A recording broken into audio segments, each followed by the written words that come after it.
असंभवं संभवकर्तुमुद्यतं प्रचण्डझञ्झावृतरौद्रसक्षमं युगस्य निर्माणकृते समुद्यतं परम महाकालममुं नमाम्यहम्।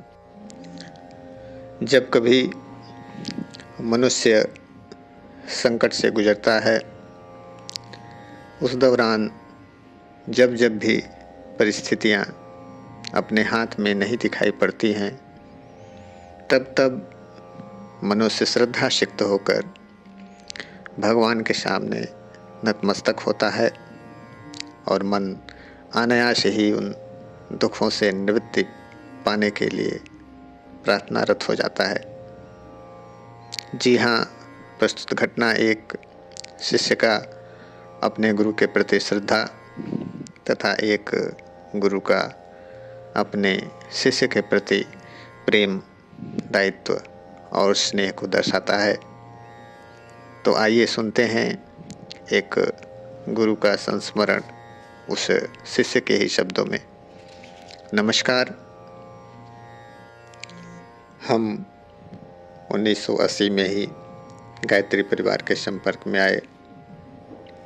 इसी वर्ष दिसंबर माह में एक कार्यक्रम में पूज्य गुरुदेव का उड़ीसा आना हुआ।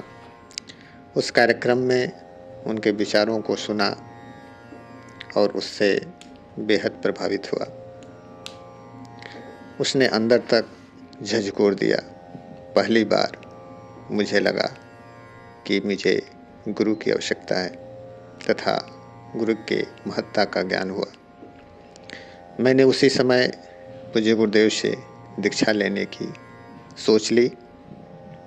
अगले दिन कार्यक्रम में दीक्षा भी ले लिया। नियमित उपासना का क्रम चलने लगा और मेरी श्रद्धा दिन पर दिन बढ़ने लगी। मेरे पिताजी सेना में डॉक्टर थे। वे नास्तिक थे।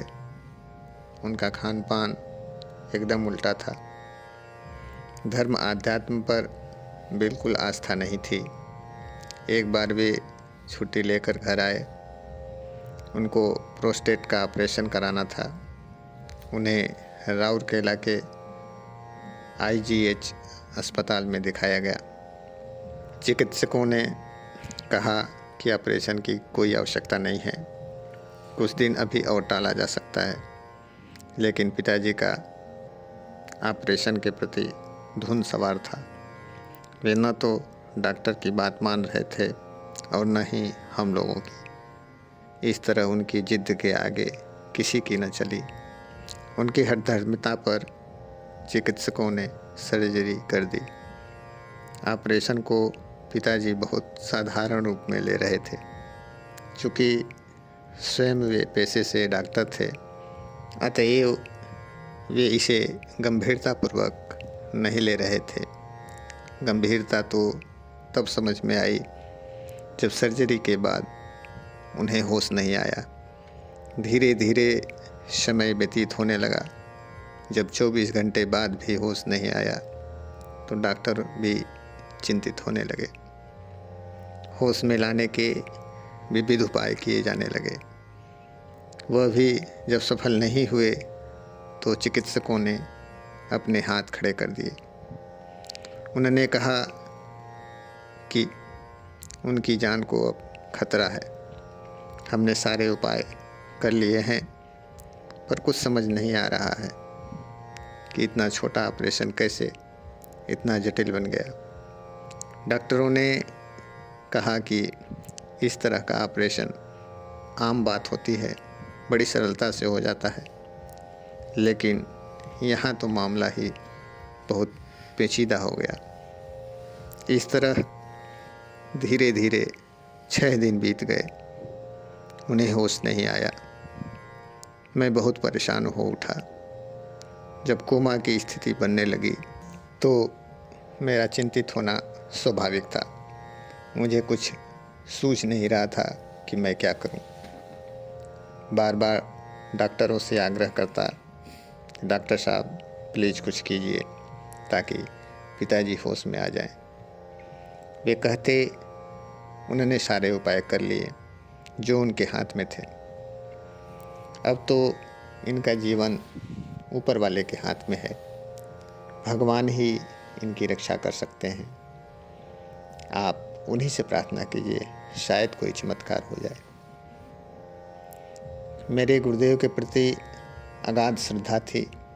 मैंने सुन रखा था कि वे गायत्री के सिद्ध पुरुष हैं, मन की बात क्षण भर में ताड़ लेते हैं, दूरी इसमें बाधक नहीं होती है। प्रार्थना को वे तत्काल सुनते हैं और उसका उत्तर भी तत्काल ही देते हैं। बस फिर क्या था, मैंने गायत्री मंत्र जपना शुरू कर दिया। भाव यही था कि पिताजी को तुरंत होश आ जाए। मानसिक जब प्रारंभ किए अभी कुछ ही देर हुआ था कि दैव योग से गायत्री परिवार से जुड़े एक चिकित्सक मेरे पास आए। मैंने उन्हें सारी बात बताई तो उन्होंने मुझे पूज्य गुरुदेव के पास टेलीग्राम करने को कहा। चूँकि मेरी मानसिक स्थिति तब अच्छी नहीं थी, अस्तु मैंने उन्हें ही टेलीग्राम करने के लिए बोला। उन डॉक्टर साहब ने तुरंत टेलीग्राम कर दिया। आश्चर्य, तीर जैसे प्रत्यंचा से छूटते ही तत्काल लक्ष्य को बेधता है, वैसे ही कुछ यहाँ भी हुआ। उधर टेलीग्राम हुआ और इधर पिताजी होश में आ गए। मैं पिताजी के निकट ही बैठा था। उन्हें जैसे ही होश आया वे ज़ोर ज़ोर से चिल्लाने लगे।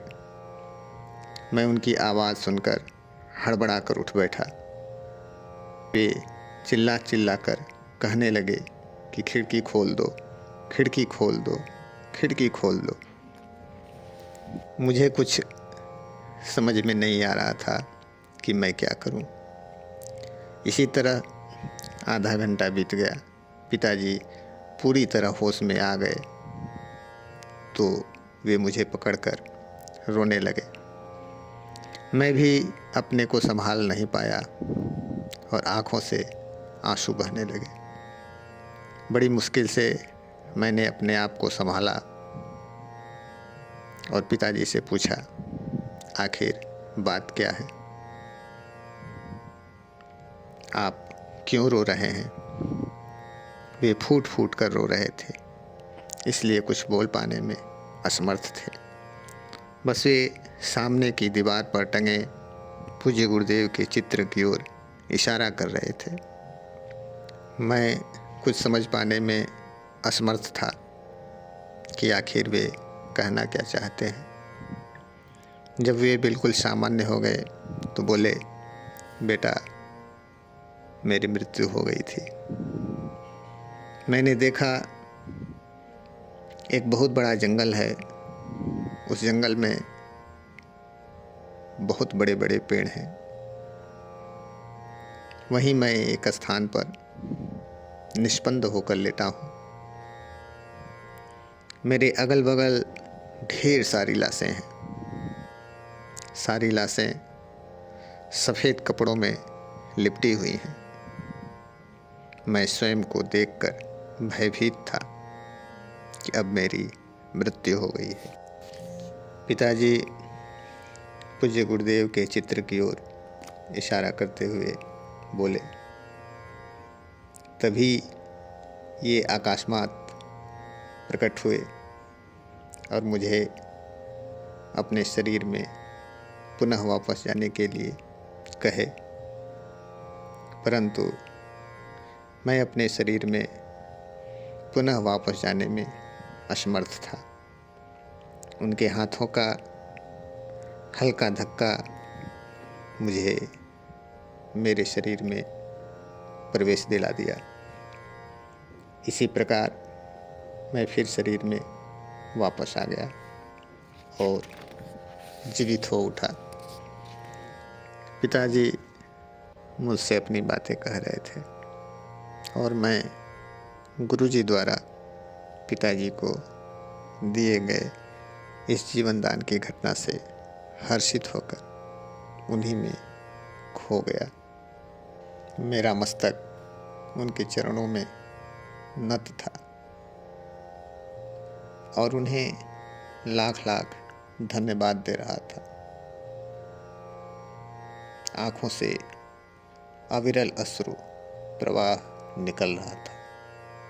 मैं गर्व कर रहा था कि मैं ऐसे गुरु का शिष्य हूँ जो काल को भी अपने बस में रखता है।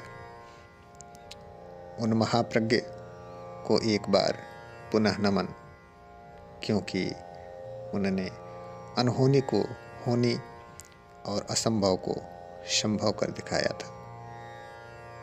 अशोक दास, शांति कुंज, हरिद्वार। सबके लिए सद्बुद्धि, सबके लिए उज्जवल भविष्य, यही मेरी ईश्वर से प्रार्थना है।